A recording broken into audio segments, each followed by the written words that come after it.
আসসালামু আলাইকুম রহমতুল্লাহ।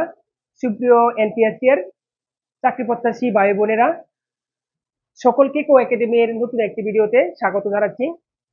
প্রিয় শিক্ষার্থীরা, আমরা বেশ কিছুদিন যাবৎ অনেকগুলা বিষয়ের প্রস্তাবনা অর্থাৎ নতুন যে নিয়োগ বিজ্ঞপ্তিটা আসতে যাচ্ছে সেখানে অনেকেই অনেক ধরনের প্রস্তাব করেছেন। তো এখান থেকে একটা প্রস্তাব হচ্ছে এখন থেকে যুক্ত করা হবে ভাইবার নম্বর। আমরা দেখেছি এনটিআরসি এর বিগত যে পরীক্ষাগুলো হয়েছে সেইখানে 20 নম্বরে ভাইবা পরীক্ষা হতো। তো সেই নাম্বারটা কখনো এর আগে যুক্ত করা হয় নাই, এবারই প্রথম প্রস্তাব করা হয়েছে যাতে পাইবার নাম্বারটা যুক্ত করা হয়।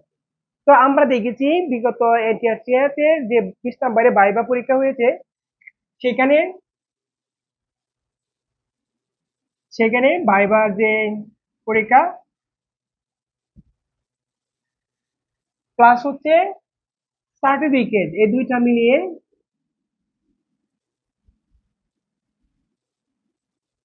এই দুইটা মিলিয়ে 20 মার্ক হতো, অর্থাৎ এই 20 মার্ক আগে যুক্ত করা হয় নাই। তো এখন যে বিষয়টা বলা হয়েছে, এখন থেকে সার্টিফিকেটের উপর কোনো নাম্বার থাকবে না, অর্থাৎ এখানের যে নাম্বারটা সেটা আর ধরা হবে না, শুধু ভাইবার যে পরীক্ষার নাম্বার সেটা গণনা করা হবে, কাউন্ট করা হবে এবং এটা যুক্ত করা হবে। তো এই বিষয়টা এখন পর্যন্ত চূড়ান্ত হয় নাই, এটা চূড়ান্ত হওয়ার সাথে সাথে আমরা আপনাকে জানিয়ে দেব।